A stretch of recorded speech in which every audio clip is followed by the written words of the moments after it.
Hi, Dr. Reddy. How are you, Prenisha? Hi, I'm good, thanks. How are Yes, you I'm well. doing? I'm well. How are you? And how was you? We're doing Very well, very well. okay. I mean, we all are well, and we've got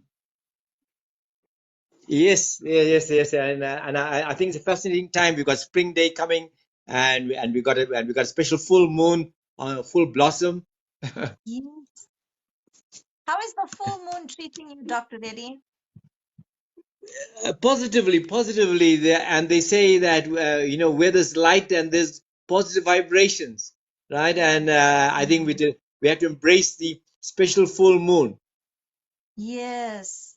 A lot of people have been having a Yeah. hard time with this full moon, but I think it's very important that we remain positive and we look at it as a way of releasing, and that we can then look forward to what's next. We can look forward to tomorrow. We can look forward to our manifestations coming in. Yeah, and people are talking about the special blue moon. They say that it is the closest approach to Earth, earning the title super blue moon. And well, let's embrace it for the moon to be as closest to the Earth. I think that we are graced and blessed by it, and I think let's embrace the light. And how do we deal with it? I mean, understandably, I said on the previous podcast, the moon affects the brain because in terms of 70% water levels.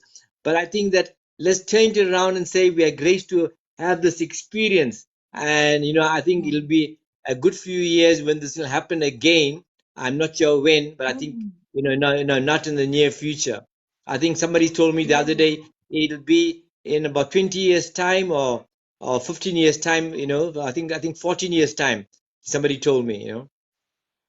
Wow. So we should be grateful and embrace all the emotions and the craziness that's been coming out, and enjoy it and release it and be happy that it's coming up and coming out, which means you are making space for good stuff to come in. Yes, I think I like what you said. I think it's very, very important. It's almost like, big companies, they say we unbundle big companies to make it more efficient. Like that, we unbundle ourselves. And in terms of our Yes. emotions, our mind, body, soul, and, and Mm. we look at it in that kind of context. And, so when you create space and shed the things you don't need in your life and allow the goodness to filter the life. Yes, Yeah, true. And So I think with this that, is a wonderful preparation is to relate to the light and not the darkness. I think that I mean how the brain yes. and it functions, but how the moon also functions. And let's understand that. Let's embrace it instead of perhaps overcome by it. I think if you embrace it positively and say that the moon is my best friend. Yeah, and I love the moon, and I'm relate to the moon. I said it's a fantastic experience for the moon to reach us so closely. I mean, we are graced for all the souls who are watching the moon. Yes, true. You know. And today we are talking about nutrition. And usually, when the full moon is up, a lot of us don't feel too good, and we tend to go for the sweets and chocolates and comfort foods just to help us get by.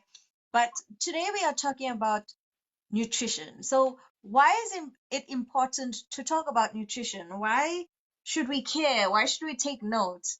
Why can't we just eat whatever? Yeah, I think that's a brilliant opening, and I think nutrition is just not food in terms of how we like and way we like to eat.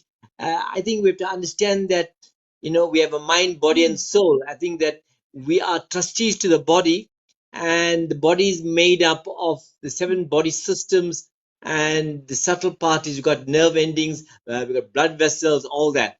And the truest sense of why is important in relation to nutrition is a subtle part of the food that we eat forms your nerves and blood vessels.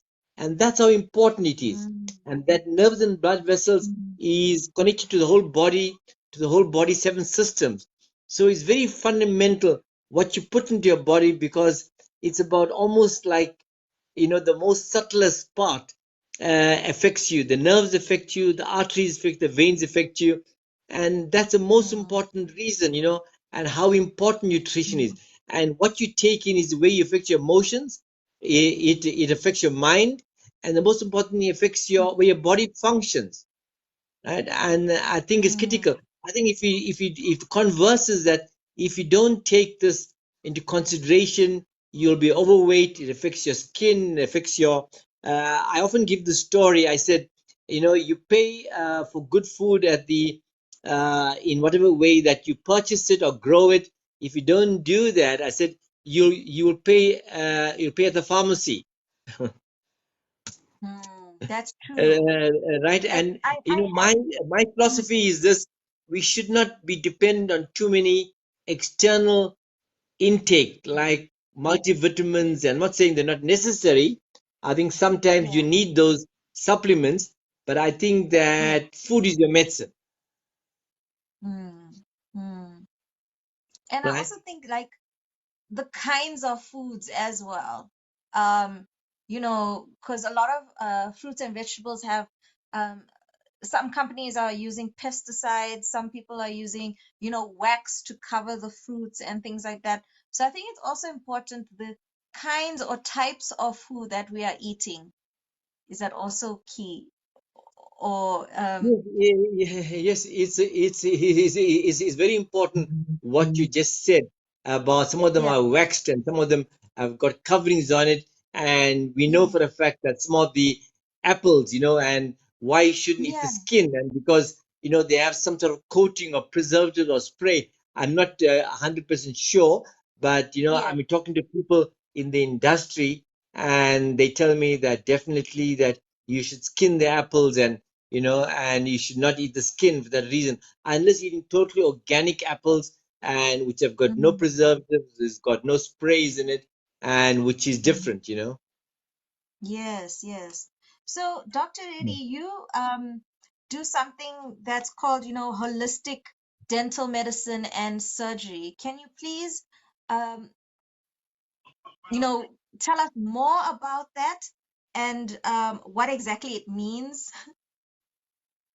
Yeah, hey, Prenisha, yeah, I just want to trace back. I qualified as a normal, what they call Yeah. allopathic health practitioner, and I think that uh, in traditional medical dental school, and I think that this is what happened. And Mm-hmm, but in my early formative years, I was involved in one of the first AIDS programs. With Professor Shear, who was at Wits University and the medical school, and I was part of his early programs and in terms of understanding AIDS as a so-called virus or a lifestyle. And so that was my first entry into integrative understanding of dental medicine and surgery. And subsequent to that, I was mm-hmm, exposed to two great individuals from Pretoria University, Professor mm-hmm, Gravenstein and Professor Fontaine, and who were leading world authorities on integrated medicine. So that was my first exposure and was part of the first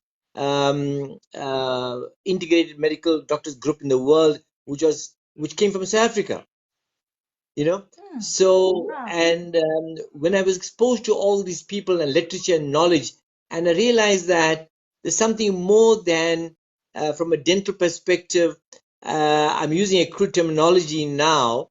When the patient comes onto your chair, then the traditional dentist will open the mouth and take a few x-rays, inject you, Mm, do a fillings and extraction, and we call that drill, bill, and fill. Right? mm. Right? That's Yeah. it. Right? But from a holistic perspective, we take a detailed medical history, we take a detailed but we connect the dots. We connect up the medical issues and or ill health, and from a totally holistic perspective, and how as a dentist you can look at markers and how that can enable you to integrate general medicine and your general health and from a dental perspective. So when I look at a patient, I don't just look at the patient, take a history purely on the teeth. I take the patient's history on dental, but of total medical history. And I'll give you an example why is it important, right? For example, that if a patient is on medication, for example, right, two sets of medications sometimes can cause another pharmaceutical compound that can be produced that affects you with an allergy or affects in terms of your function, liver function or uptake in terms of the medication. So that's one example. The second example is that you know uh, why I embarked on this year, and generally is that people have in this present time lots of traditional mechanical work, right? For example, that we run a practice in our surgery, a non-metal practice. Everything is done very, very holistically, and everything is done more naturally as possible. And the second thing is that we tend to sort of look at the whole body solution. So, so from a dental perspective, but we integrate with a network of practitioners, whether it's a physician, a pediatrician, or whether it's an Ayurvedic medicine practitioner or homeopath. So, and craniosacral therapy. So we look at things integrative but complementary. So whereby we realize that we know all of the answers. But when I do the treatment plan for a patient, so we have a plan of action not only for the teeth or the jaw, but we have a plan of action how to improve a patient's general health, right? So when that happens is that at the end of the treatment schedule, I always just tell the patients, I have a lot of utmost patience for this journey. So when we finish the patient from a dental perspective, but also we make sure medically the patient is in an optimal state of health, right? And that's the reason why we are called holistic dental medicine. So it's a total whole body approach, but it's we use no metal, and we try not to use what you call BPA. BPA is a bisphenol effects in lots of filling material. There are many, many side effects, and we don't tend to cut tissue. We tend to sort of preserve tissue, whether the teeth, whether the gums, and we try to treat it holistically without minimal extractions or minimal amount of root canal therapies and minimal amount of so-called crowns and bridges. So everything is what they call minimalistic invasion. I hope that helps the background, Prenisha. Yes, yes, absolutely. So in a person's mouth, so when they're lying there on your chair, um, there's, I'm guessing, there's certain signs in the mouth that will tell you how healthy a person's gut is or how good their nutrition is. For example, like if the tongue is like pale and puffy, it means something. Or if the gums are black, it means something. Um, how true is that? Yes, I mean that is absolutely fascinating. In terms of what you just said now, and I just want to encapsulate, in terms of what we call systemic health in oral, what you call uh, in dentistry, if you may call it, and because and the mouth is obviously a window to the world, and a number of systemic conditions and diseases that affect the oral health systemically or due to physical inability to maintain appropriate oral hygiene, and it manifests in the mouth. I'll give you an example, right? If a patient has iron deficiencies, that's a common thing that in today's time because of the lack of uptake of the iron, and we see it in the mouth. The color is very pale, very pale in the mouth. The circulation of the blood flow is not uniform in the mouth, and so those are the two things in iron deficiency. And but in addition to that, from an oral perspective, but also look at the patient nails. So if the patient nails are very pale, and that tells us it's also iron deficient. And even the palate itself of the upper palate, that's very, very pale, and that also tells us the patient is iron deficiency. And the second thing is that, which is very common thing in today, people talk about cholesterol levels, high cholesterol, what we know as the bad cholesterol, which is called, the LDLs, the lipid density lipolipids. And so that tells us if a patient is at high cholesterol, the texture of the soft tissues in the mouth and the color from pale yellowish to slightly red or slightly pinkish. So that alteration in color and the texture tells us the patient may be prone to potential cholesterol levels. That's the one thing. The second thing about cholesterol levels, Yes. very interesting, is that when you uh, take an X-ray, right, of a patient, what we call is a panoramic X-ray. On the Mm, collarbone, we see what you call microscopic radio opacity. Opacities mean whiteness on the collarbone.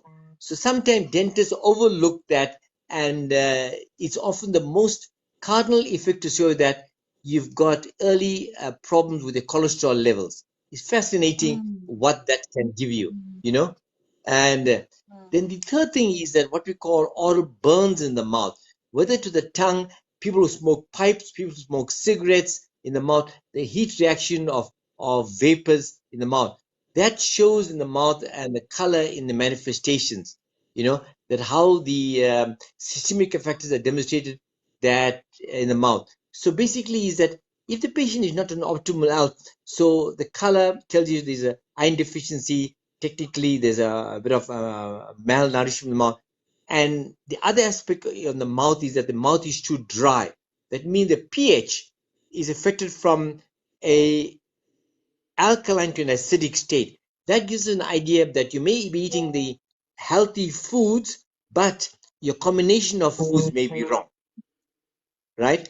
I'll give you an example that, mm, we tend to have beans and mm, potatoes, a carbohydrate and a protein. You shouldn't have that. You shouldn't combine a lot of acidic fruits. For example, a lot of the tropical fruits, what we mhm, know, for example, a lot of oranges, apples, and mm, pineapples together. So that affects your pH levels from an alkaline, to an acidic levels, right? And the common thing which yes. in the Okay. so-called population of South Africa today across all race groups is the increase of percentages of what you call blood sugar levels, diabetes. In adults, we call it type 2 diabetes, whereby the blood sugar levels are affected, and that often manifests in the mouth. In which areas? In the areas closest to the gum tissue, where your gums are highly inflamed, your gum tend to bleed. The reason for that important aspect is that what we call microvasculation. That means your blood vessels tend to narrow in diabetic patients, right? And when they narrow, that means your blood flow, right, is not uniform.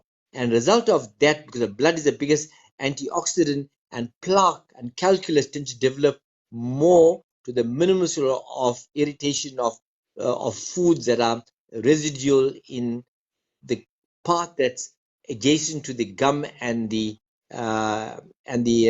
tooth, and that in turn causes loss of gum tissue, eventually loss of bony tissue.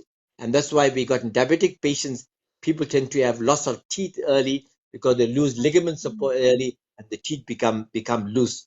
So mm, diabetes is a very devastating thing and can be devastating in the mouth, because if you lose your teeth early, it affects your confidence, it affects your chewing, it affects your functionality, and the most important, it affects your personality. And the third thing is that about diabetes and the oral cavity, it causes bad odor, bad odor in the mouth. When you have when mm, you have gum diseases, and can be caused by diabetes or can be caused by poor oral hygiene, can be caused by high intake of smoking, tobacco, and these things. The other thing I want to mm, touch about, Prenisha, what you just said now, the oral manifestation of the mouth, is stress factors. mm, Stress factors also affect uh, decrease in uniform blood supply and color, which we see in the mouth. So stress is also mm, a big indication of what you see in the mouth. So the mouth, Prenisha, in mm, that summary, is a mirror to the world. And we just came mm, off a pandemic now, mm. with COVID and the COVID-19 viruses and all. And if we, sorry, Pranisha, did you hear me? No worries. Yes, can hear you. Yeah, sorry, Prenisha. I'm just trying to put the volume on. Oh, We had the problem last week. You can hear me? yes, yes. Yeah. So what happened is that we had this in the mouth that with COVID-19. So if the dentist was very Mm, alert to the situation at the early stages, so we could have picked up signs and symptoms from the oral cavity, that early signs of discrepancies in color and those kinds of things, that is in the mm, mouth, you know. mm. So Yes. so the mouth is a big mirror, you know. Mm. So what can we do today, Dr. Reddy, to increase our nutrition? How can we start shifting things from today? Sorry, Prenisha, you went very soft on the on your tone there. Oh, sorry. I was just asking, what can people do today to shift things in their nutrition? What small changes can they make? Um, yeah, I think this is I think what was a very important question, right? What can we start doing immediately to change our nutrition? Very important is to look at firstly, ideally, all of us should grow our own foods. Ideally, right? Yeah, Whether to yeah. from the ground or from growing in pots, I think that's about the ideal that we can do. What I normally tell my patients that document exactly what you're eating for 21 days, right? Right. It's called the law of Mm, 21. So okay. you look at 21 days and you look at the situation of what can you do. So when you analyze your nutrition 21 days, you realize that what are the foods that affect you positively and what foods affect me negatively, right? So in terms of Mm, mm, starting with immediate effect, I would recommend that decrease your carbohydrates, okay, right? Number okay. one. Number two is that decrease the intake of cooking with a lot of uh, toxic oils.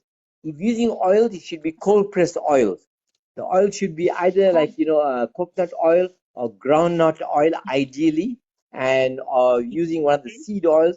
It's cold pressed olive oil or cold pressed grapeseed oil. I think that is a great start in terms of changing your nutritional intake.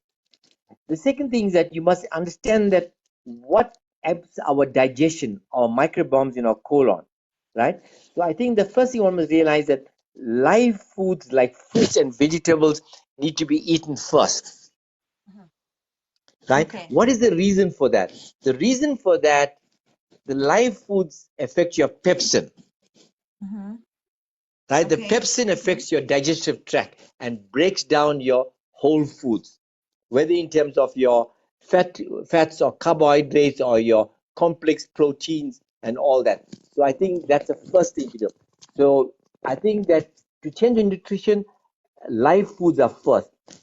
Secondly, is okay, that try to understand combination of foods, whether in fruits or whether in salads, or also in terms of cooking wise. I said to you earlier on about proteins and carbohydrates. Try not to eat too much of mixed foods, right?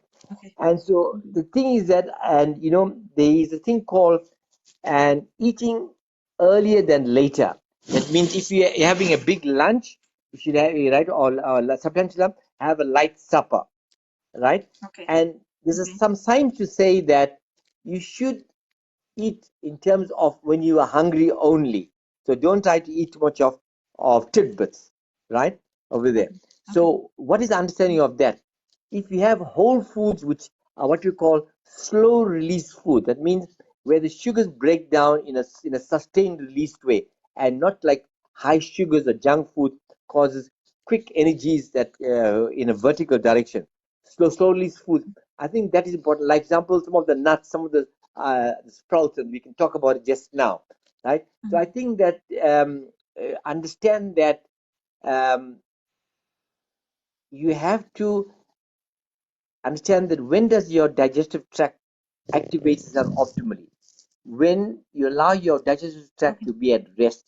So, example, technically, if you have your supper at 6 o'clock in the evening, your next meal should be Mm, only at 8 o'clock the next day, right? mm. Because there's some Okay. science to show that 14 hours of digestive juices and tracts breaks down the foods optimally, right? Mm. The second Okay. thing is that you should have optimal water intake slowly throughout the whole day.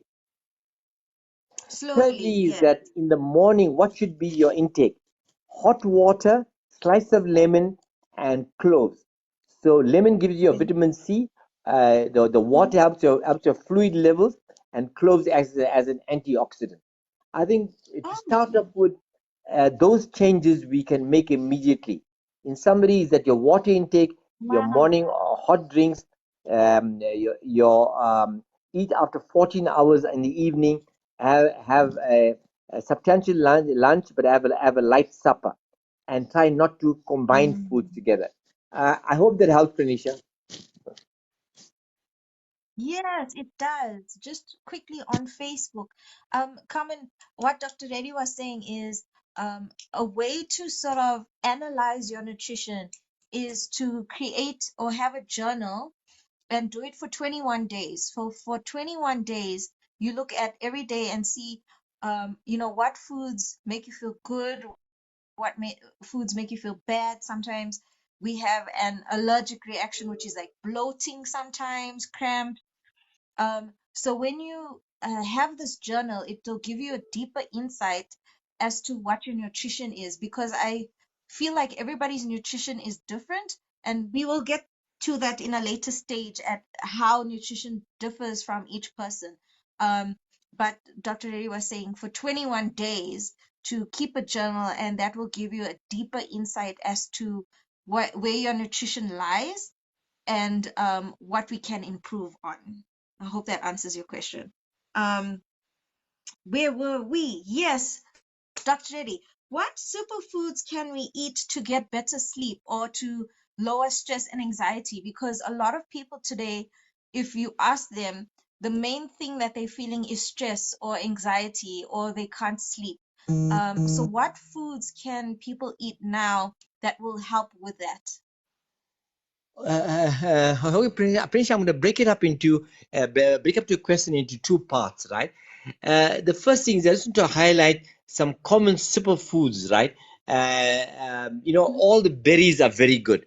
The natural berries, and what I'm calling again garden fruits. What you grow in your garden, like lemons, or you grow whatever fruits you grow in the gardens, are usually very good.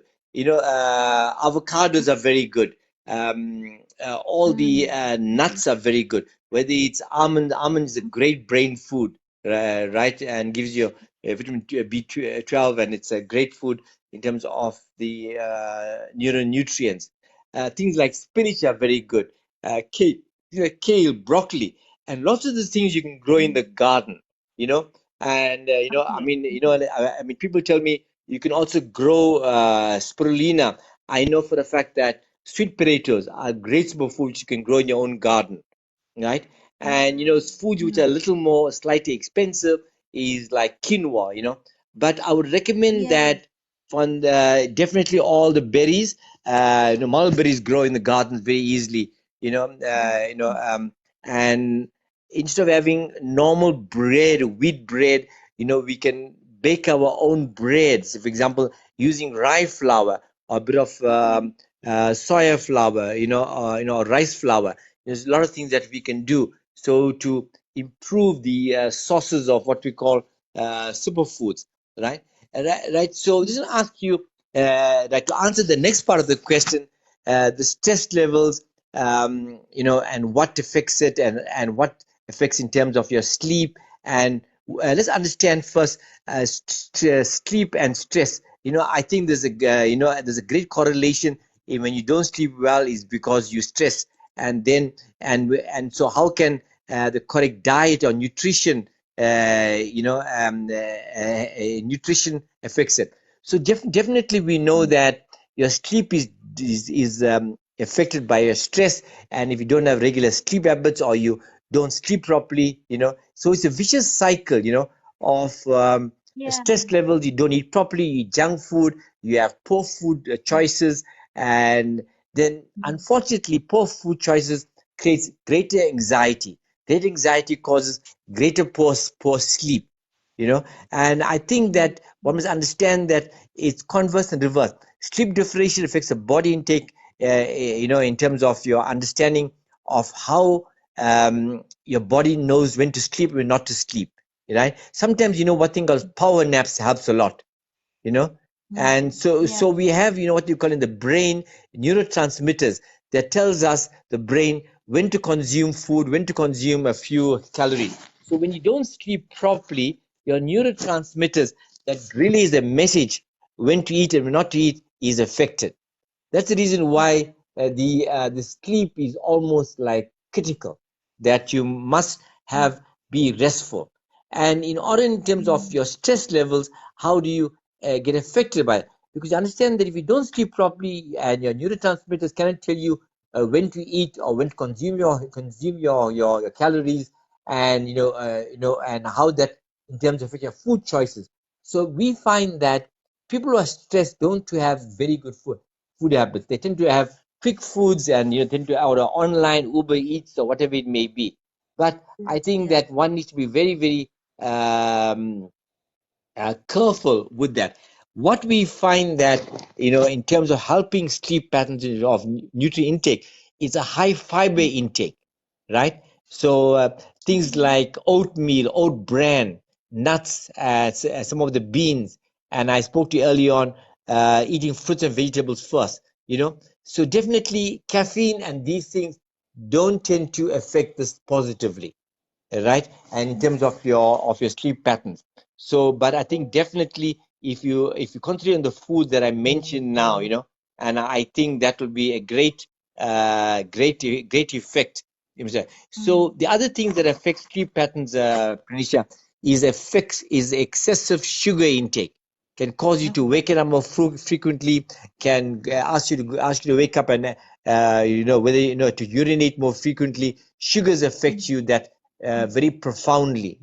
So if you have mm, a lot of foods and very close to bedtime, that it leads to so this definitely, you should not eat drink anything, at least my experiences, for 3 hours before you sleep. If you have your okay. last meal at 7 and sleep at 10, make sure you have a cutoff time. You must give your body rest to assimilate the food, you know. Okay. So I think that it's important to realize that do not have high density foods at night.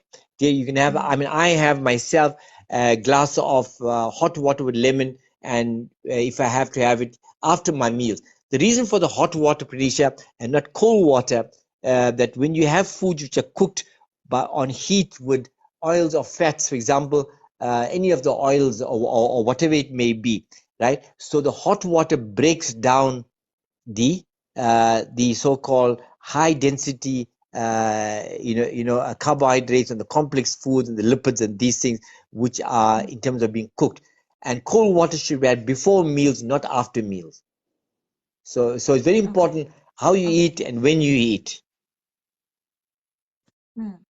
Dr. Reddy, can you please just clarify for us? Because a lot of people think, you're talking about high sugars.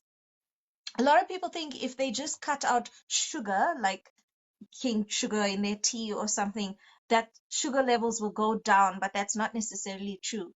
Can you please explain to us how carbs become sugars, or that, just because you cut out sugar in your tea doesn't mean your blood sugar levels are going to decrease? Can you please explain what happens in the body when it comes to sugars and what sugar actually means? And it's not just sugar, table sugar. Yes, and this is a very, very vital, fundamental question that people think, oh, because I'm not having sugars, I'm fine. But sugars come Yeah. from complex carbohydrates, whether it's from Mm-hmm. chocolates, whether it's from normal sweets, besides, what we call added sugars. But all your carbohydrates breaks down into what you call carbon six sugars. And carbon Okay. six sugars are a problem. Carbon five sugars, Mm, with the fruit sugars, is less of a problem. But excess of carbon 5 sugars also causes a problem because it affects your pH. When your pH is affected to an mm, acidic state, because technically, if you're healthy, you are in an alkaline state. So carbohydrates definitely is a big culprit in breaking down and availability of sugars. People have asked me these questions about, can we have honey as opposed to sugar? Yes, you can have honey. Honeys have a glycemic index of about 21, right? And carbon 6 sugars of glycemic index of close to 100. So definitely honey, but again, it's about the quantity of honey. If you want honey has many trace elements, these things.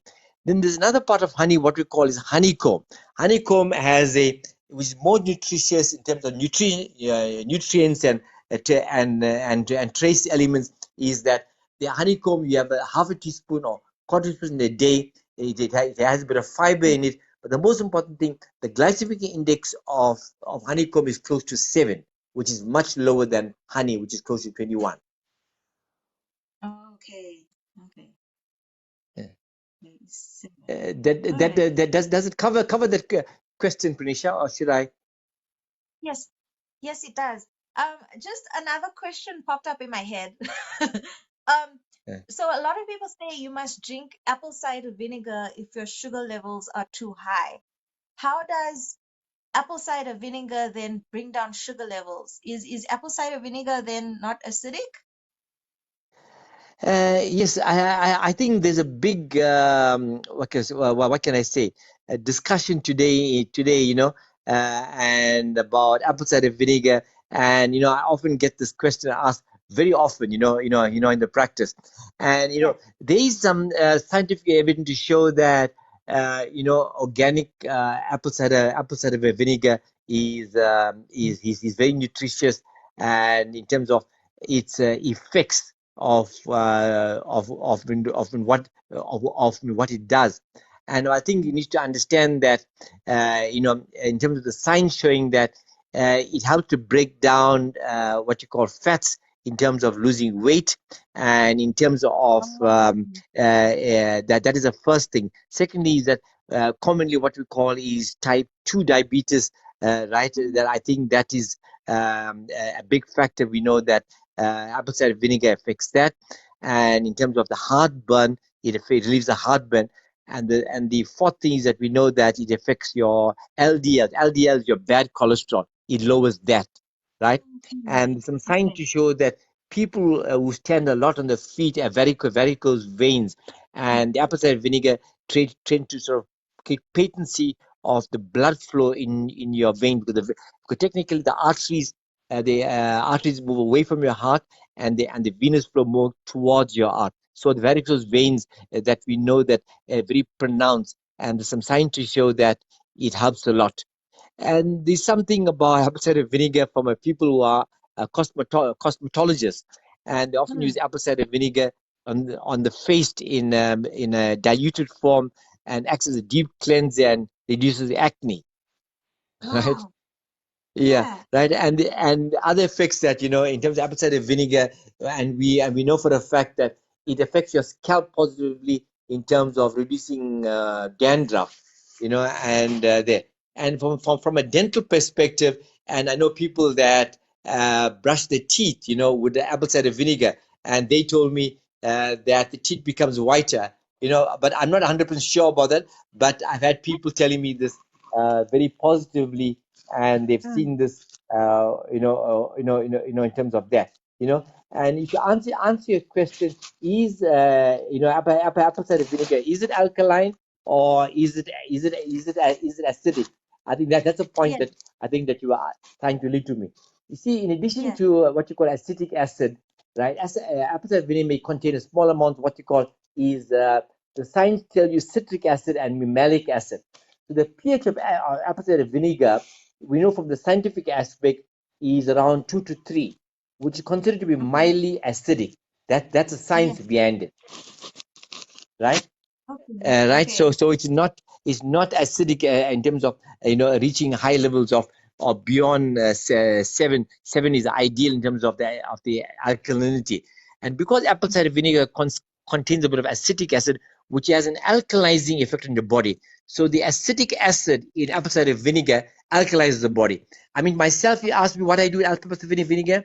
Whenever I feel that my body needs to be alkalized, or I feel that I may have been to a conference like I was over the last few days and I came back, I didn't eat optimally, I would have an apple cider vinegar in my last drink at night, whatever drink in my lemon juice or chicory or whatever it may, and that helps my digestive effect, but alkalizing. The reason to be alkaline, as I always say, in an alkaline state, you're always in a healthy state. That's why it's important to be in this. So in terms of the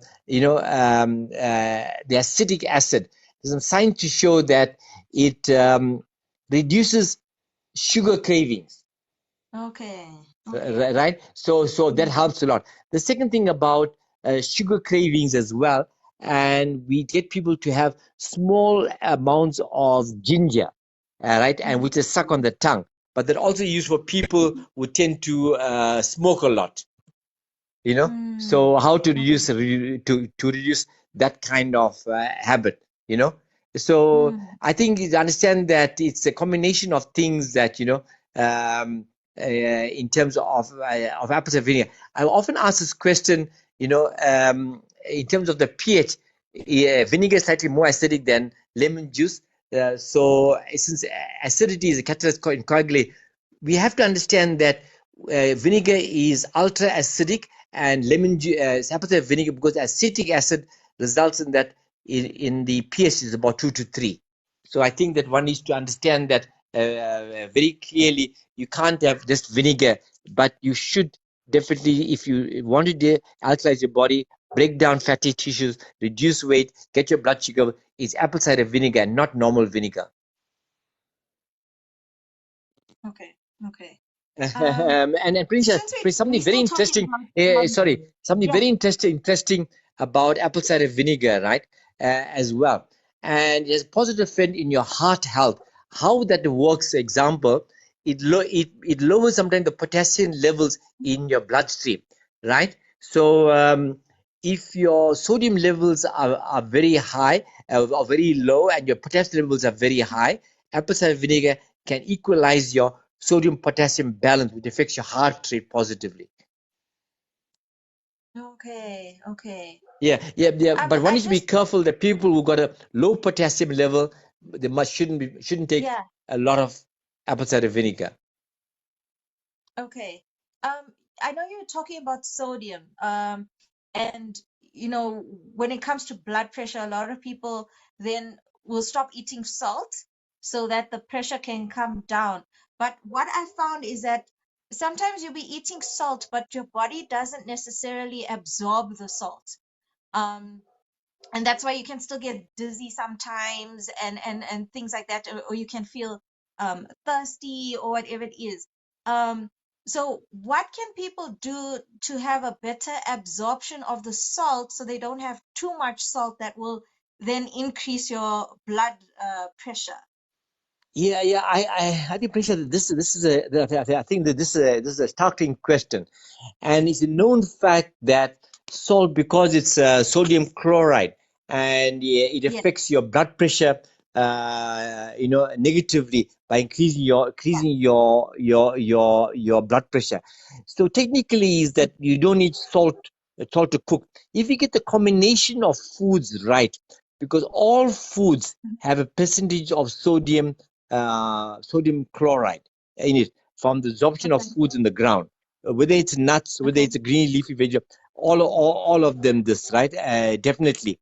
So we know that excessive salt increases your blood pressure, right? In terms of understanding that, right? Do you need salt or don't you? So I think the thing that, let's ask that question, right? Right. I think that technically is that because we and been used to having salt, and people often, if you go to a restaurant anywhere, they always have pepper and salt, right? You know what I'm saying to you, right? yeah, And so, but technically, yeah, you don't need salt, right? And I think this is important okay, to understand that, right? So it says salt is absorbed basically from where? Your gastrointestinal tract. In your gastrointestinal tract, what you call is your microbiomes, right? So your microbiomes in your gastrointestinal tract, or what they call the correct balance of the bacteria, must be in an optimal state. right? So that's the reason you find them. People who have a lot of salt tend to be very, very thirsty. They have more salt and more salt, right? And over there, because salt creates a of process of dehydration.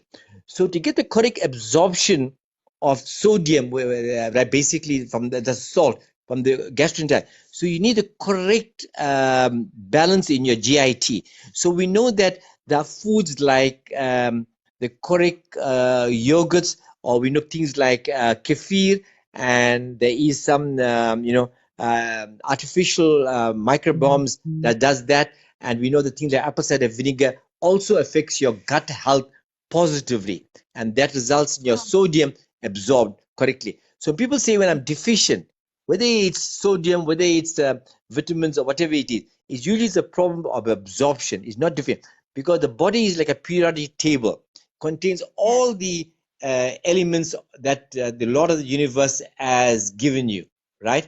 So Mm, that's the mm, reason why is that to understand that you're not deficient, but the problem is absorption. Like I said, salt is from the GIT, gastrointestinal. If your gut health is not good, your sodium will not be absorbed correctly. mm. Okay. Yeah, I hope that How do we get our gut health?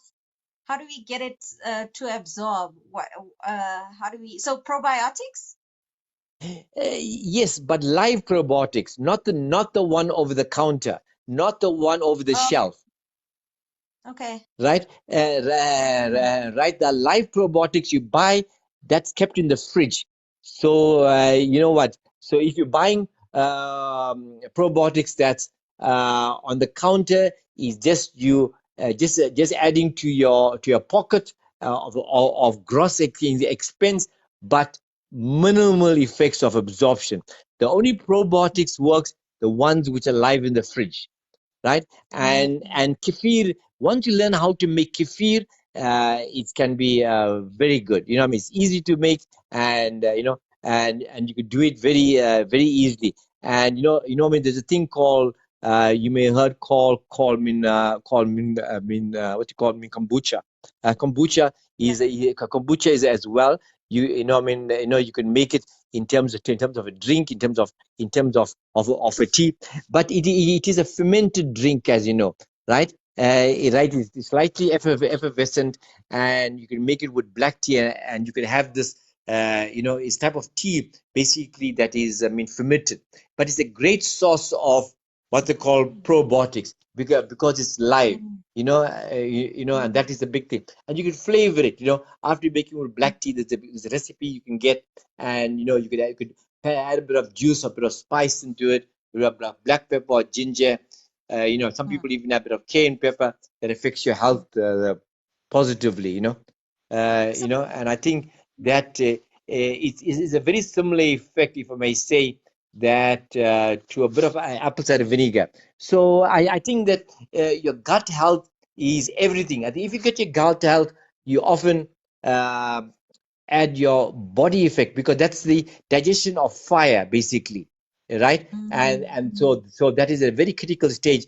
So to get optimal absorption, your gut health needs to be in optimal state, right? And if that happens, that it prevents things like potential other complications in your body, where you're prone to more infections, more viral attacks, loss of hair, your nails, and lots of other things that has been, kombucha has been around for a long time, and I think mm. that it's important to realize that, and these are not very costly things. I mean, probiotics of the shelf are very costly, cost you 250, 300 rand, Mm.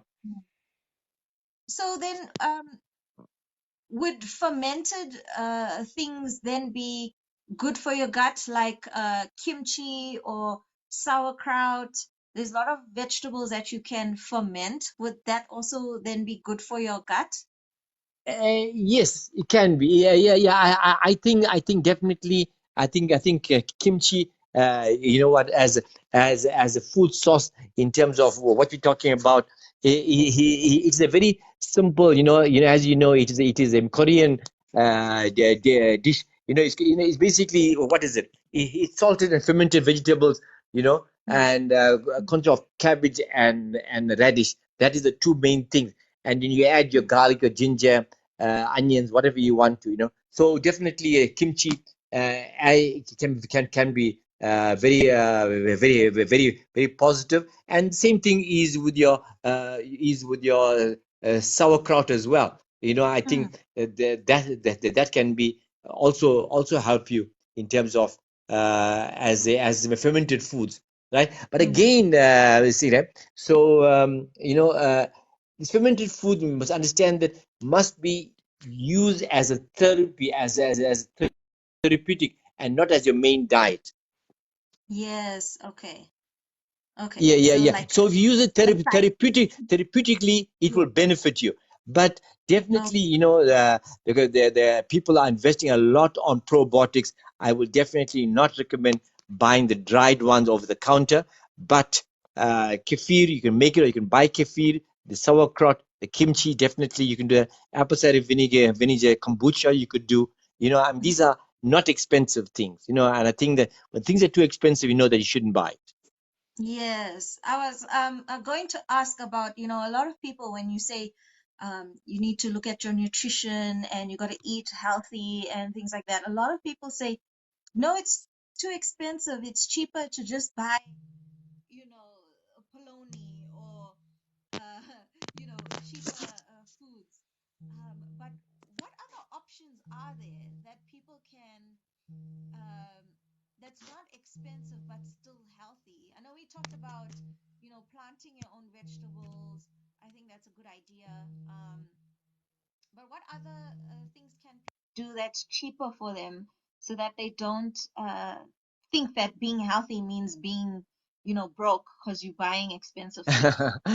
Yeah, and my philosophy is this: all packaged foods are too expensive. Whether you're buying sugar, Hold you're on, Dr. buying Reddy, rice. we can't hear you.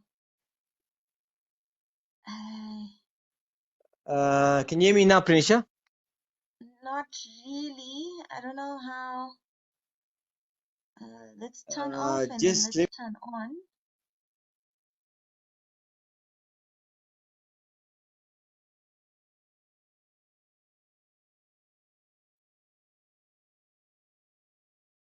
See if you can turn on your microphone there, Dr. Reddy, please.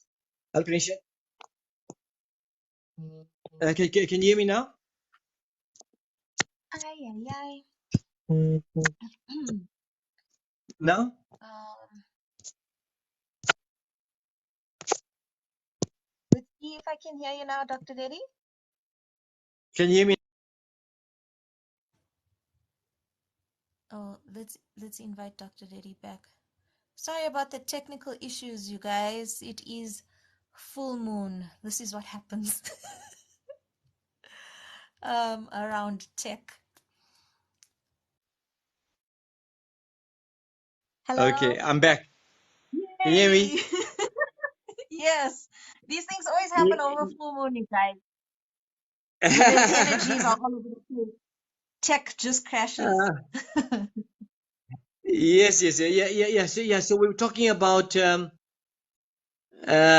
cost of foods and whether it can be expensive Yeah. or cheaper superfoods and those things. Mm-hmm.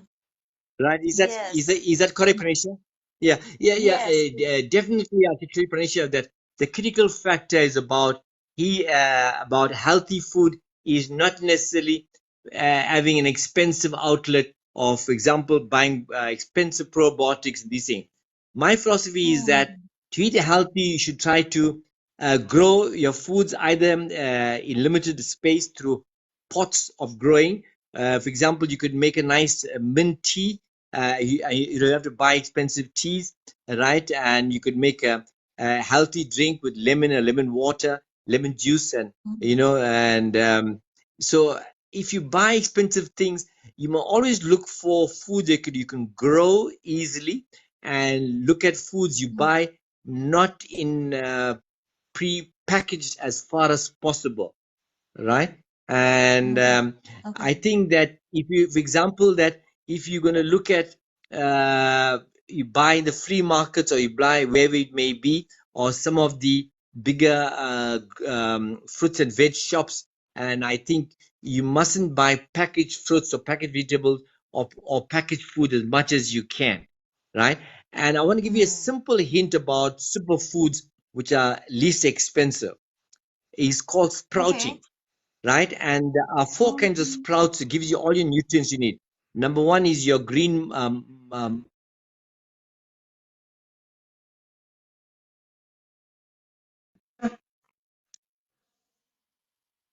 Hello, Yes, you're back.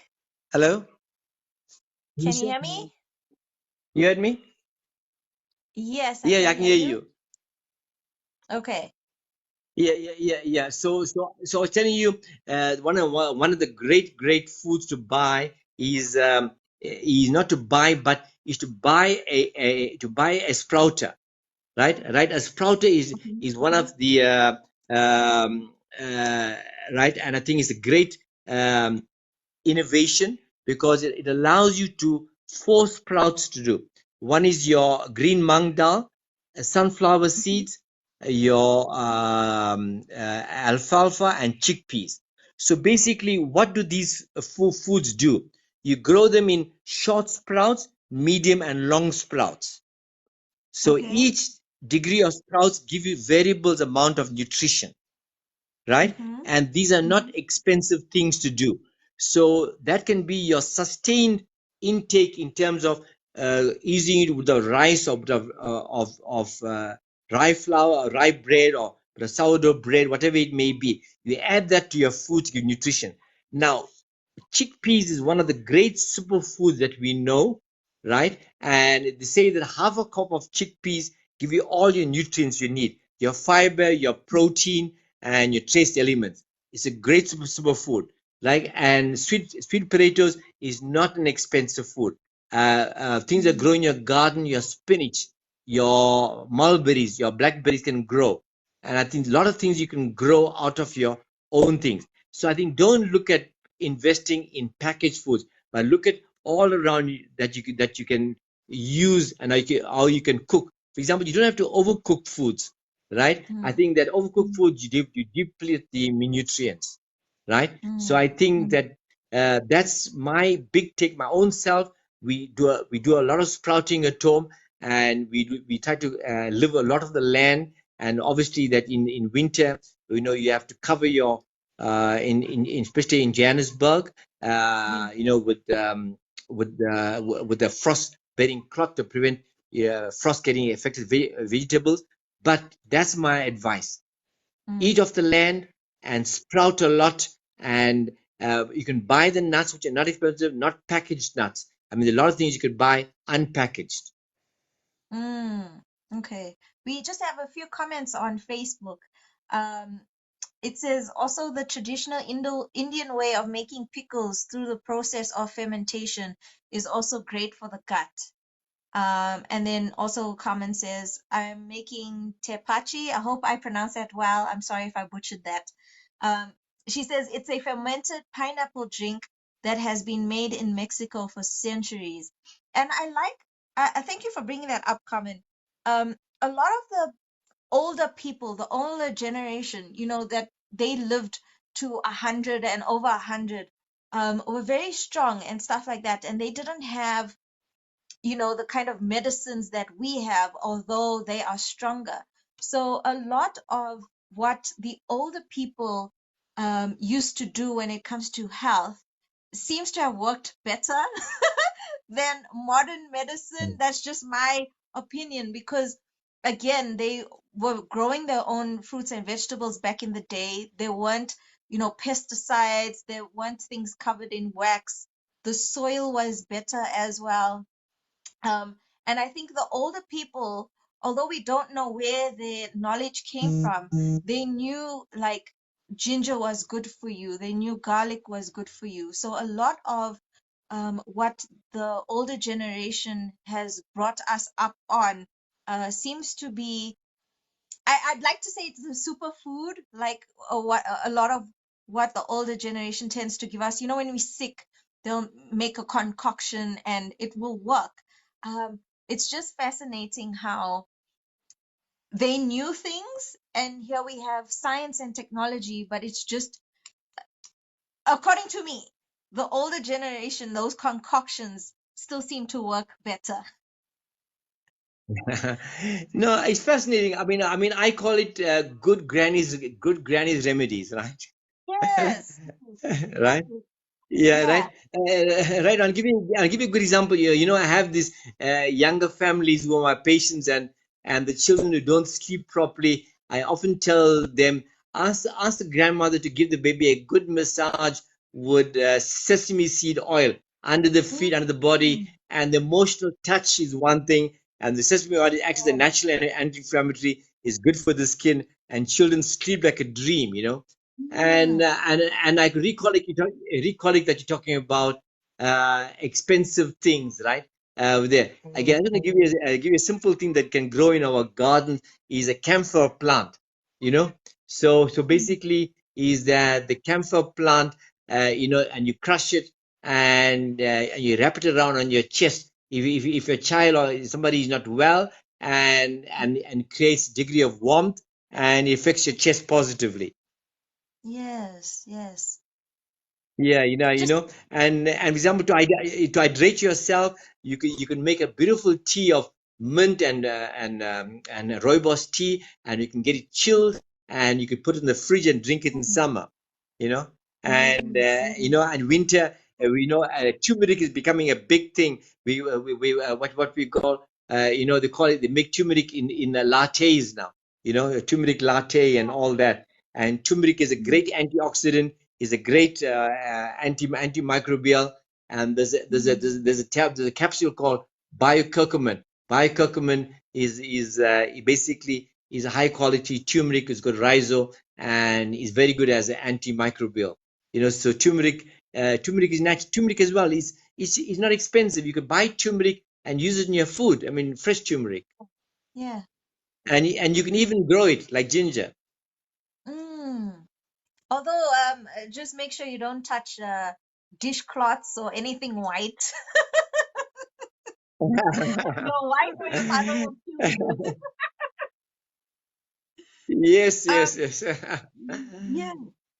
So Dr. Reddy, we are talking about nutrition, but also lifestyle.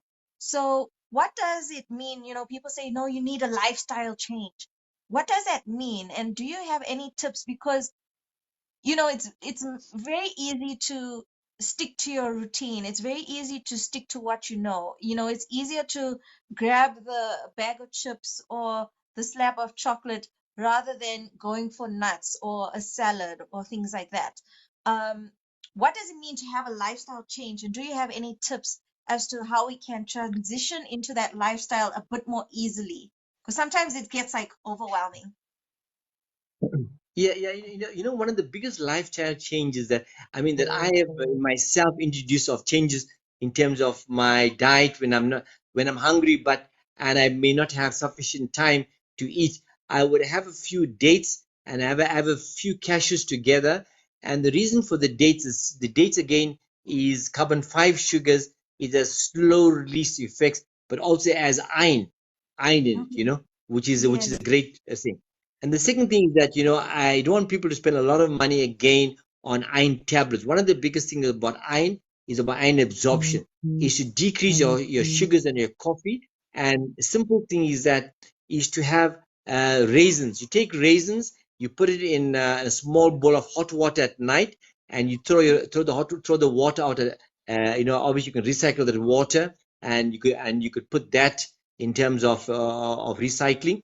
But that raisins develops a pranic energy, swells up. So the raisins eventually produces your iron levels optimally into when you eat raisins. So raisin and dates. Wow. So those are the two important things in terms of, yeah, but they're superfoods, but great in terms of nutrition wise, right? Mm. So, Yes. and I think it's very important. The whole world, is talking about lifestyle change. We came out of a pandemic where people were working from home, and now people are working hybrid models. People realize that working from home is yet to stay, but they develop a hybrid model, office and work, and in terms of how do we bring that balance. So, in terms of that aspect, and the second aspect in terms of how do we decrease our stress levels, how do we become more healthy, how do we become more dependent on ourselves than dependent on the pharmacy and the medical practitioners. I think these are Mm. important things which I will take one at a time to discuss. The first thing I just want to discuss about Oh, what the pandemic did in yes. terms of nutrition and lifestyle there. So what happened in the pandemic? People were sat at the office desk more at home. They tend to Mm. have rounded shoulders, and they sat at the Mm. chair, and they would move less. They would work long hours, an undisturbed way, and then they would get hungry, and they would look for snacking foods, quick foods, whether that in the foods of um, chocolates or quick eating, which is not healthy, or just quickly order an Uber Eats something to eat, and they would do Mm. that. So that kind of Mm. eating while working is not good, because I said Mm. early on today Mm. that your food breaks down into a fundamental nutritional intake that affects your blood vessels and your neuronutrients, your nerve conductions. So understand that. So when you have bad eating habits at the desk level, your shoulders are rounded, your posture is affected, and you put on weight around your navel, and because you're not dedicating the time. So when you have a Mm. split nutrition levels from working on the screen, because the screen on the computer produces a thing called EMR, electromagnetic radiation. Also, that too many multi-plugs at home and too many plugs and all these things. All these things Mm. affects what you call electromagnetic radiation that then affects your digestion and your nutrition, right? So I Mm. think that Mm. one needs to look at in terms of working from home and how do you alter that. My advice to everybody working Mm. from home is that have demarcated disciplines of I'm working 8 to 10, I'm taking a break 10 to 10:30, and I will catch Mm. up and will work a little later on. I think Mm. demarcated discipline times are critical. If you Yeah. are eating more snacks at home, make sure they say that you should brush your teeth if you're eating during the day. After every meal, you should brush your teeth minimally. That means if you're Mm. eating 5 times a day, make sure you brush 5 times a day, right? Right, because Okay. plaque accumulates very quick. So during Mm. the pandemic, we saw lots of gum and bone diseases in the mouth, right? Mm. People had a lot of compromised health problems, more dental decay, more malnutrition, Mm. right? And Mm. I think this is what happened here in the mouth. So as a result of that, what happens in the mouth, as I said earlier on, affects your seven systemic effects on your health effects. So I think this is critical to understand that. So what happens when you work from home? Right? Working from home and houses are not designed in terms of what you call an open plan situation. So walls Mm. and passages in offices and in houses produce a thing called standing waves. Standing waves affect your electronic balance in your system, because what you call your biophysics in your Yes. system. And that Mm. in turn affects your pH, what you call is your biochemistry, and that in terms of making you more acidic, and then affects your health negatively. So I think Mm. that one needs to understand that Mm. what working from home does. So in terms of understanding that we alter that change in discipline, make sure you do an evaluation of your nutrition intake, where you buy your foods. And the critical factor in this whole thing is that do not look for quick fixes or quick eating. Dedicate the Yeah. time to eat only on eating. And there's some sign to show that Korean photography has shown that if you pray on a plate of food, the vibrational stage around your food is different as people who do not pray around the food and watching television. So that affects the vibration on your foods. So do not watch Mm. television as people do and eat at the same time, because the nutritional uptake is affected the uptake of the food. The second thing is that Okay. how do we decrease stress levels? One of the critical factors stress levels that to become less anxious. They say that wake up early, leave early, drive slowly, and arrive safely. Right. So do Okay. not rush on the Mm. road. Do not get affected by the effect of um, that you need to be at a certain point as quick as possible.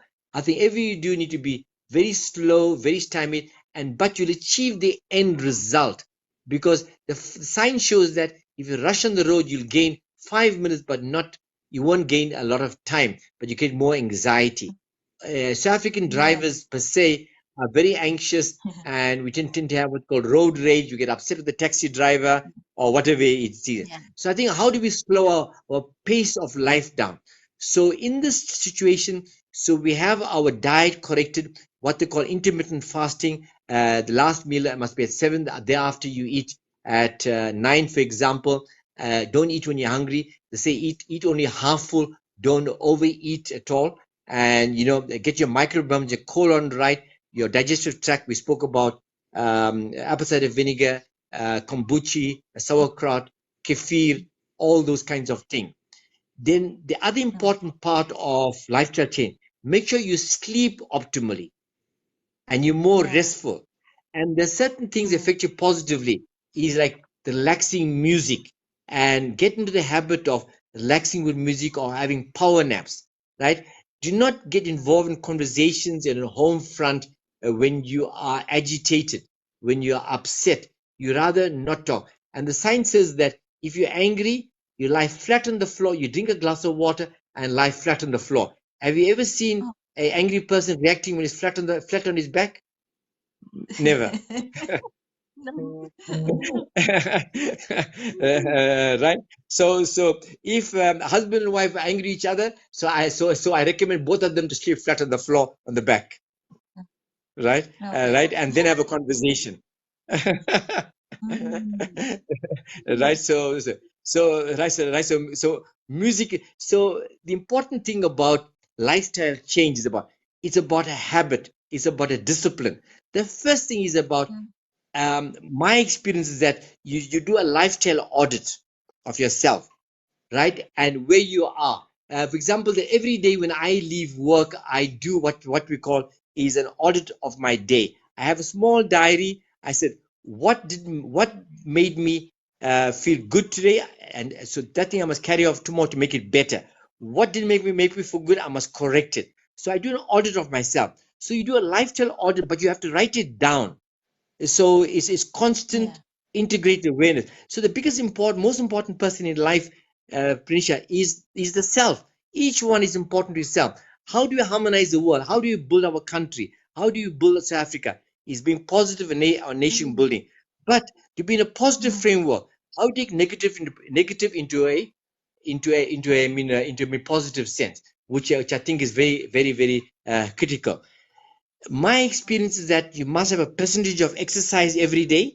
Is very important. Okay. Whether you do yoga, Mm. whether you do a bit of gymming, and whether you do cycling, whatever it is. But one of the greatest things about lifestyle change in my life is make sure when the weather conditions are conducive and good, you walk on the ground bare feet because of the electromagnetic force on the ground. To what we call, you become grounded, and to become grounded, Yeah. go on the ground bare feet. You know what I mean? And these are Mm. important things we need to do. So then you cultivate your lifestyle to say that I'm going to have what you call is a work balance, family balance, exercise balance. So you demarcate that into segments, and the effort is called the rule of 21 again. My experience that for Mm. 21 days you generate a habit, right? It becomes a form of a discipline. But you must realize Mm. that to get the correct lifestyle change is unmaking and remaking, and most importantly, replacing your ego with a transcendental consciousness. That ego, all of us got ego in ourselves. No doubt we need ego to live, but don't allow the ego to overcome you. But the most important thing, you must have a degree of, my experience in life, of selflessness.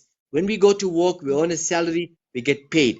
But besides that, we must realize that to do some of the things in the world, we have to realize that we have to do a percent of what does selflessness does.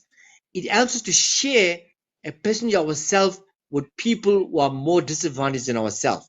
Whether it's through time, whether it's sharing a plate of food, whether it's through a hamper, whatever it may be, I Mm. think that should be ingrained in our consciousness about sharing and caring, right? and Yes. and I think that Yeah. is to avoid conflict, right? But avoid conflict is that you should talk about it, is to discuss it, right? Realize that Mm. we need to have a solutionist thinking.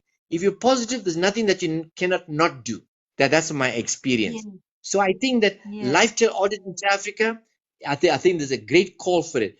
And there's a saying that if the government cannot do it, we as a population need to rise to change government. But the only way we could do this is by changing ourselves. When changing ourselves and Yes. collectively as a society, whether we belong to a soccer club, whether we belong to a gymming club, whether we belong to a prayer group, whether we belong to the mosque, temple, or church, but collectively we need to change. And the only thing Mm. collectively is by dialogue and engagement, right? So we have to have that engaging feeling and attitude of communication. And there must be the free flow. And you must realize that, and you must have what you call forgiveness, and you must have forbearance. Forgiveness is a great quality Mm. of healing yourself to heal the world. And that's a big lifestyle change on everybody that I would call. Mm. Can you hear me, Prenisha? Yes, you are back with us. Hello? Just, yes, we can hear you. Thank you very much. Can hear Right. us. So I hope that that contextualizes the thing about lifestyle change and gives people some hope in realizing they can change. Yes. I think it also Yeah, comes yeah, down yeah. to, continue. Sorry, Panisha, go ahead. No, no, you go, you go.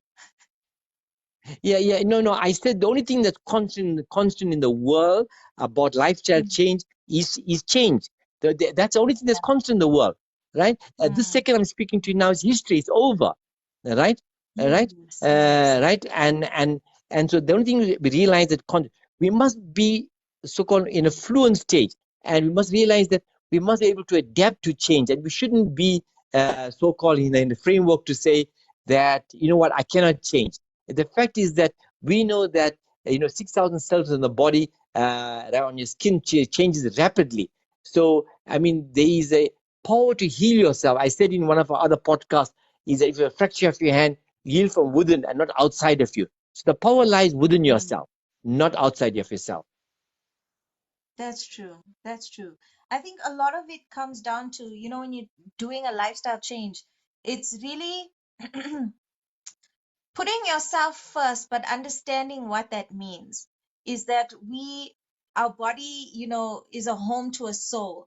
And, the soul can't thrive, it can't attract, it can't manifest, it can't give off love if the container that is keeping the soul is not at its optimum, if it's not healthy, if it's not happy, if it's stressed or struggling or anxious. So it's, in a sense, putting yourself first, knowing your worth, and that it means that you are part of source energy. A piece of God is within you, and we must nourish it and treasure it. And I always say, people, there's no point in going and praying if you are neglecting your body, if you are neglecting your health.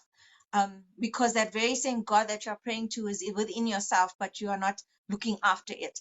So I think it also comes down to understanding that you've got to put yourself first. You've got to look after the body that God gave you. You've got to look after the soul that has been given to you and enjoy it. You can't really enjoy life if you on medications 24/7, or stressed, or you can't sleep, or life is just sucky.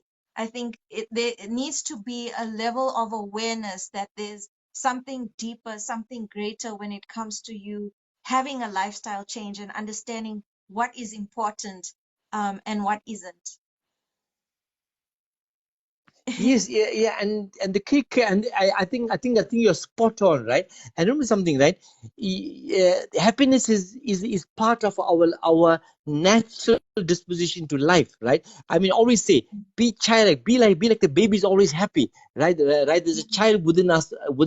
There's a baby within us, right? And I said to you that, I mean, happiness is what you owe to yourself, you owe to your world, you owe to society, you owe it to your family. And if you're not happy, go to the drawing board, do an audit of yourself.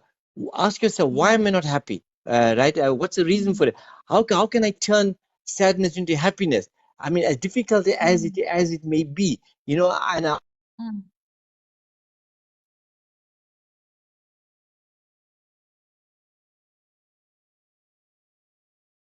often and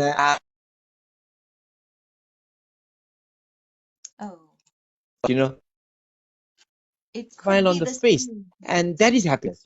But you can change. It's the principle of resonance, I said. But to achieve the uh, resonance is something needful. Before that is a constant reflection, right? You must have a spirit of reflection in your life, and then you Yeah, create resonance, then you create reaction. So the three yeah. R's is very, very key, right? And I said this in Mm, one of the previous podcasts, that intertwined with the yes, three P's, absolutely, you have what you call patience, you have perseverance, and the purity. All of us have got a purity within us, right? And the purity of us mm, surface, but it surfaces when we are at equilibrium with ourselves, when we are in a balanced state in ourselves. And to reach that balanced state, what is to be in the world, but not affected by the world. Do not get compressed by the world, right? Because you're a bundle of happiness. You must tonight, everybody on this podcast say to yourself, when I'm going to sleep on this pillow, all right, I'm shedding all the negativity of the world. I'm saying to myself, right, all the burdens that I've accumulated in the day today, I offer it at the lotus feet of the Lord, right? And I reconcile myself in the spirit of forbearance and forgiveness. If you start with that premise and you of sleep, and you'll be on almost like and on balance with yourself. But if you're going to sleep with an agitated or watching a horror movie on your cell phone, but one of the things about lifestyle and change about health, how do we learn to switch off our electronics at a certain point in time? Everybody needs to decide for him or herself. mm, I need to switch off electronics mm, because of the electromagnetic radiation. I think there's also another big lifestyle change about bringing happiness, bringing a balance, doesn't create agitation in life, right? I think the mm, heart to heart mm. contact is what we need to re-establish, right? And Yeah, move away from the so-called apathetic, cold face of communication. I think that's a mm, big thing. yeah. I think, obviously, would you like to phone your mother from London, sending a text message, or would your mother like to hear Prenisha's voice? Yes. Yes. Venetia makes me laugh. I know there was a question, Venetia, that you asked. She asked about, I think it was it the raisins, whether you have, you soak it if you're iron deficient. Do you soak them at night and then have them first thing in the morning, or do you have them at night? Which is the best time to have the raisins? No, no, no, no. The raisins is done like you have it at night, right? If you're iron deficient, you start with 2 tablespoons of raisins, put it in boiling water at night, right? And use the water in your plants, and then the raisins you have in the day. You have a small portion of raisins in a small plastic container throughout the whole day. Like you carry your dates at work, you carry your nuts at work, things which you do. So and you have it during the day, not at night. Okay, okay. Um, just before Does I it answer ask the my question, Pranisha? Yes, yes, I think it does. Also, you said, when people eat like 5 times a day, they need to brush 5 times a day. I also want to know, do you need to floss 5 times a day then also? How often should one be flossing?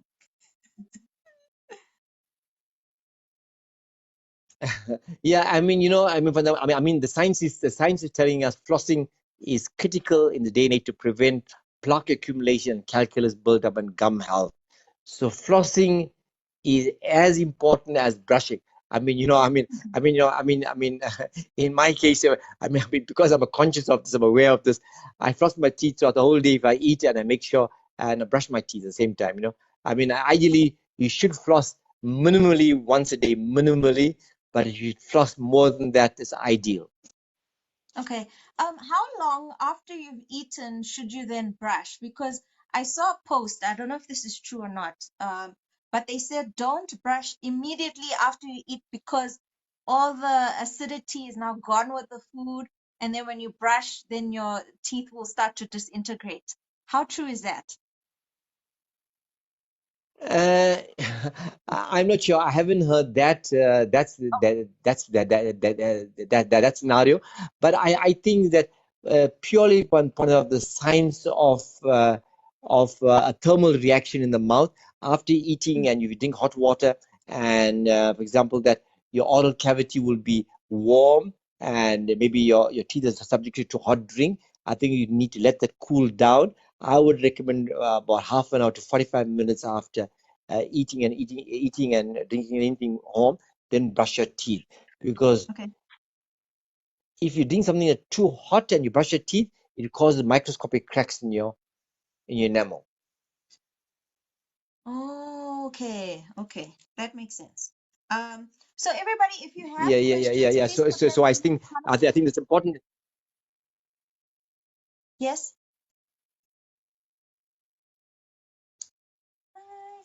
Yeah. No. If one part of your enamel, so one needs to take the enamel, and thermal conduction and thermal variance has this problem. If you don't be careful. Okay. So if you have any questions, guys, please put them in the comments. While we have Dr. Reddy here, any questions about health, nutrition, and lifestyle, please put them in the comments, and then we'll ask Dr. Reddy. Just before we go, Dr. Reddy, there's one question, and I think it's a pretty big question.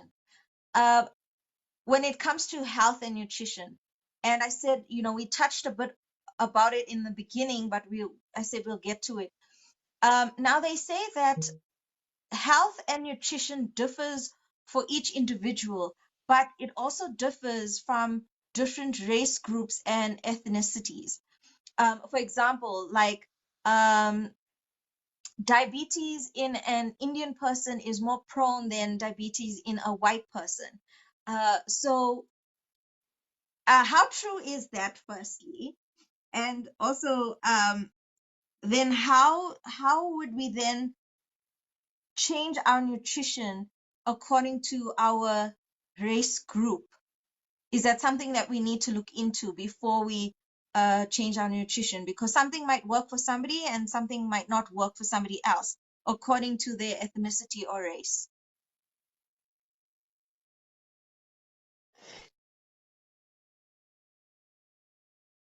Yeah. No. I think it's a very, very what do you call valid question, right? And I think that I think in the South African context, if I may say that, is very pertinent. And I think that it's important to accept and understand that the prevalence of you mentioned the diabetes, for example. Type 2 diabetes Hmm. is very high, especially amongst Indian people. And I think it's I think I haven't got the latest stats on it, but I know it's very common, very high, even in the South African uh, landscape. Uh, what we know as type 2 diabetes is very prevalent, and if I may say, it's very common, right? And I think that and I think understand that how do we deal with it, and how do we if I may say arrest it, or do we say how can we prevent it?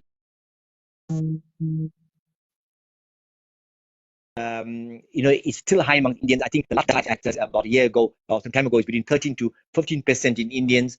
I think it's about 5 to 8% in blacks, and about 3 to 4% in whites. Mm, And I think that in the South African mm, context, that we all know that after the three cardinal aspects of health, cancer, ischemic heart diseases, and diabetes ranks number three. And in the world. And some interesting stats to show that in the South African context as well, that diabetes, high blood pressure is increasing now across the spectrum. Indians, blacks, whites, coloreds, across the spectrum. It's all related to what we spoke early on, is about lifestyle diseases, right? And I think that is mm, important to understand that. I mean, point of view of Indians per se, that they say that for example, the North Indians should have more rice, and the South Indians need to have more what they call, the chapatis. It's not the thick rotis; it's a light, chapatis, which is made out of basically water and either what you call flour made out of millet or rye, or even wheat flour, but very, very light. I think that's the critical mm, factor of changing that in terms of that. And I think one needs to understand that it's something very critical and to understand why diabetes is increasing amongst Indian population in the world, including South Africa. Mm. And so number one is a lack of education about diabetes and its prevention, and about even people are vegetarian, but the choices of foods, the choices of foods that they tend to have a high carbohydrate diet, lots of oils and fats, and people cook wrong, and the increased consumption of processed meats, which is a big thing, right? And the low consumption of perhaps fruits, nuts, and whole grains, and also the lifestyle we spoke earlier on, Yeah. sedentary lifestyle, less exercises, people investing in more screen time, more on the cell phone, more on the computers, iPads, all these kinds of things, diabetes linked to lifestyle, and also that there is indication the prevalence of alcoholism and smoking and tobacco ingestion, which is common now. I'm saying to you, and not only now we find that previously it was a male-dominated event, but now we find that females are also affected with these things. And so I think it's a big. I mean, coming to the issue, of example, that we noticed that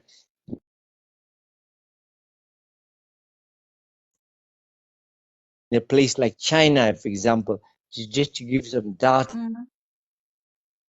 information to contextualize how China has advanced from a rural community to one of the most advanced communities in the world Mm-hmm. in terms of industrialization. But what has happened as a result of that?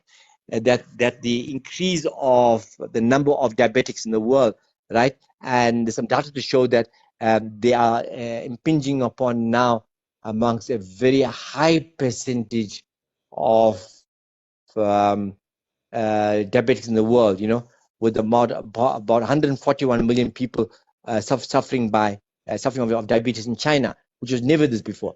And it's predicted by to 2020, the next 20 years, in China, there'll be 174 million. It shows that about lifestyle is about contemporary pace of life, more so-called modernization of diet, of quick foods, all these effects. And China is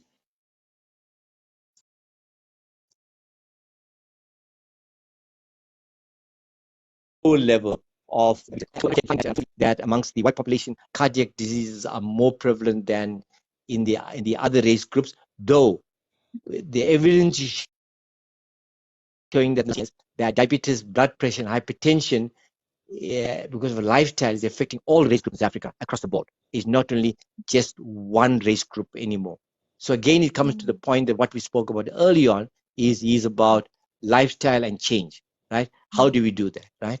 Yeah. I think it's very critical, right? And just to touch something very important about this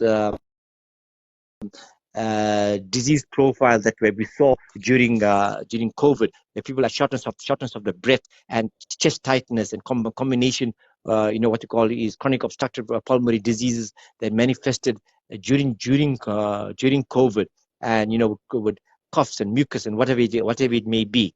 And I think it's important to realize that Mm. how your correct diet can affect this in terms of dealing with these things. And I think some of the shows you that obviously having a less oily diet, less dairy diet, and all these kinds of things affects your lung function positively. Mm. And again, I spoke about earlier on the science of yoga and pranayama, alternative nostril breathing, that Mm. definitely can affect people's blood pressure positively, combined with diet, combined with lifestyle. And Mm. again, as I said earlier on, is about the correct discipline. You know what I mean. Yeah. So there's some signs to show that type 2 diabetes also has a strong link in a genetic disposition, in a family history and a family lineage, right? Yeah. Yeah. And I think that there is a small percentage of that to show that the risk of diabetes is high in families. For example, if the father has a type 2 diabetes, the risk factor used to be about 30%. If the mother has type 2 diabetes, the risk factor is higher. If both parents Mm. have had diabetes before, the risk factor is coming to about 70%.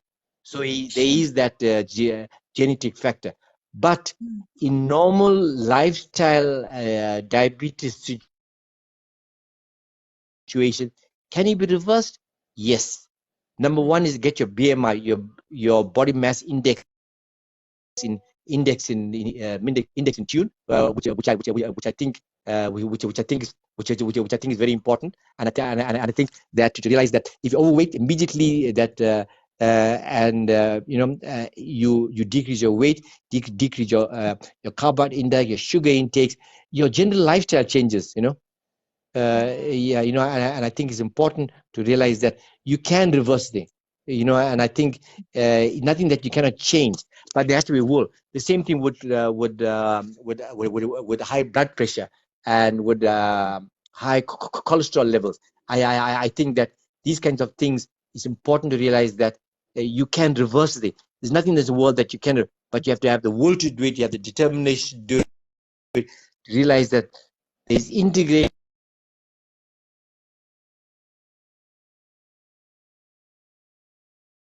help. If I leave, the audience with a parting shot to say that which is, as for me, has done the most profound food intake in terms of change wide. Again, Prenisha, what you said early on today, that your ancestral or the older generation or granny's foods, in terms of intake. Yeah, and the people who should live in Pretoria West or in mm. Durban know that there's a certain herb called drumstick herbs, or what we contemporarily known as moringa, right? Right. So moringa Moringa. is one of the most powerful supplements, I believe, that you can take either in a dried form or in a capsulated form or in a natural form in terms of drumsticks and the drumstick herbs. You could do that, right? Mm, And the science tells us moringa is sometimes more vitamin C available than oranges. It's 10 times more vitamin A than carrots. It's 17 times more mm, calcium than milk, and 9 times more protein than yogurt, and 15 times more potassium than bananas, and 25 times more iron than spinach. wow. Right. Mm, So if I can ask everybody that's on a this call super, super. today, superfoods today, if one food they can get into the diet, and it's not an expensive food, you can have it in terms of tea as well. You could have it in terms of natural herbs, or eating it directly, or in supplements. And that is a parting shot for everybody in this call. Take moringa and you'll never go wrong. you know Dr. Lady, just a quick question here from Vanisha. She says, do you have any advice when it comes to PCOS? So women with PCOS, what can they do nutritionally? in PCOS, sorry, Pranish, sorry, this explain to me. So people who have like cysts on their ovaries or cancers, Oh, what I kind see. of Yes, yes, yes, yes. nutrition would be best for The that? most important thing, I would think moringa would also help, but Prince, we didn't when it have comes time. to camping and things like that. Moringa will help that, apple cider vinegar will help that, the GIT. But the most important thing in cystic lesions, in pericordial area, wherever it may be, and something that we didn't have time to touch on tonight is about inflammatory foods. And decrease your inflammatory foods Yeah. will get your cystic conditions decreases. And the most important thing, your mental cycles and your lighter foods, your lighter dietary, all these kind. The biggest thing is your circulation. How do you get your circulation going? This is the most Mm, important thing. okay. And we know that Mm, foods which cause inflammation is your red meat, your processed foods, your bacon, your hot dogs, your cured meats, refined cereals, all are boxed, your white rice, white bread, pastas, your breakfast cereals, your snack foods, your mm, chips and crackers and biscuits and pastries, and your soda drinks and your fizzy drinks and fried foods. These are basically all, and definitely in so-called ovarian cyst condition, and diet is a huge factor. And similarly to what we spoke about last week about children who are and autistic and all these kinds of things. And I think that it's a huge thing that that can help and assist. Is about don't underestimate diet in terms of these conditions. And is you immediately I would say decrease your very I mean um, decrease your inflammatory foods, you know. And there are alternative practitioners that I work with, you know, a range of practitioners. And Prenisha, you can ask them to direct contact you, and I could help and assist them. You know what, and to connect up with the right people if they are struggling with these kinds of things, and can not necessarily prevent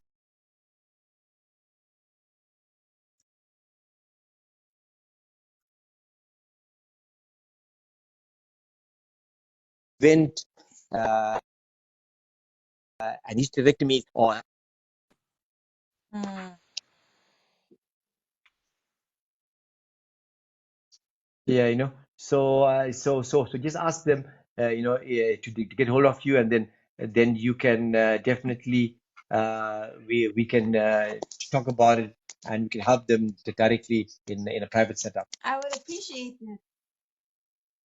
Yes, I'd Yeah, love yeah, that. yeah. If I'd anybody appreciate that, anybody Dr. needs help Reddy. with that situation, they must please get hold of you, and then we can help them on a one-on-one basis. But you know, just coming to the issue with how to fight, you know, the polycystic, I know the variant syndrome, you know, is about, again, you know, it's about antioxidants. It comes from your brightly colored fruits and vegetables, and you know, there's a great food that you know which the Indian tradition used to have what they call is we know that in the contemporary name is bitter gourd, or what we know in Indian terminology as Kerala, okay, you know.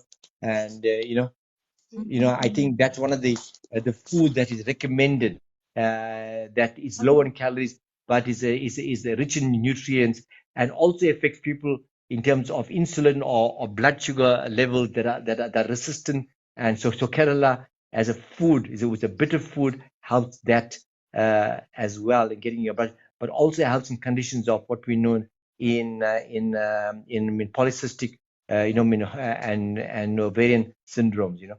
And again, I spoke earlier about a polycystic, in relation to that is your low sugar levels, your low carbohydrate levels. I think that all Mm. this is important, you know.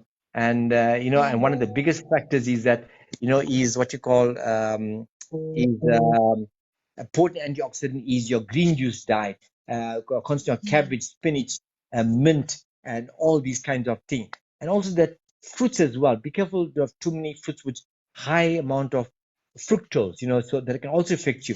So what we have sort of would grow low glycemic index, what things like papaya or pawpaw, Mm. which tend to have a low glycemic index. Things like your pears, avocados have a low carbon five sugars react what we know as fructose, yeah. Mm. So just against our diet, a lot of things we covered already for polycystic Mm. syndrome. I spoke about sprouts, I spoke about your nuts, I spoke about your raisins. Yes. All these things Mm. can definitely help them positively. Again, it's about almonds can be from an almond butter. You can make your own almond butter if you want to. And again, it's about whole foods. Try to avoid processed food. That's a key in this whole thing. Yes. Yeah, Okay. I hope it helps the people that have got polycystic ovarian syndrome. But definitely, Mm. there are routes to help and assist them. Mm. Absolutely. Yeah, And we are yeah. here for you guys. So if you ever need advice, please get in touch with me. Please get in touch with Dr. Reddy. Please follow him on all social media. He's here on TikTok and on YouTube as well. And he posts all our videos, all our dialogues onto YouTube. So if you missed out any information, Dr. Reddy does post on his YouTube channel, and I also post on my Facebook page. So please follow us. Please follow Dr. Reddy on TikTok as well. And we will post today's session as well, will be on there. So if you feel like you've missed out on certain things, the information will be up on there. So please get in touch with us. And if you would like us to talk on certain topics, please message us. Please give us feedback if you like things, if you don't like things. If you wish us to discuss different topics, please give us the topics. Please let us know what it is that you want us to discuss. And we'll be ready and we'll make the event. Thank you, Dr. Reddy, for today. It was really an eye opener, and I appreciate all your knowledge and wisdom. And thank you for being with us. Sorry about the tech, everybody, but it's full moon, super moon. Planets are all in retrograde. This is what happens. Unfortunate. So thank you for sticking with us, although the tech was a bit off. But thank you so much, Dr. Reddy, for being here as always. Thanks, Prenisha. Thanks for a great for a great dialogue, and I pray and hope that everybody has benefited in some way on it. And I think that the biggest thing is about the parting shot is that the only thing that's constant in the world is change, and I think we all need a lifestyle change to better our own lives, to better society, and to become happier beings. And I pray for everybody to have a happy blue moon journey. Yes, thank you so much, Dr. Reddy. Thanks everybody for all the Take care. likes, for the gifts, for the sharing. Bye, Dr. Reddy. Thank you so much, everybody, and bye. And it has been tough for a lot of people during this super moon and all the retrogrades. So please, guys, drink a lot of water. If you're emotional, let it come out. Don't try and stop it. If you're having dark thoughts, reach out to me. There's also lots of healers on here. Vin Dragonheart, Deadly was your Billy. There's lots of people that you can reach out to so that you don't have to go through the heaviness alone. Okay, so please message, please reach out. um, Make sure you drink a lot of water, get some rest as much as possible. It has been rough, but we are sending healing, we are sending love, we're sending light,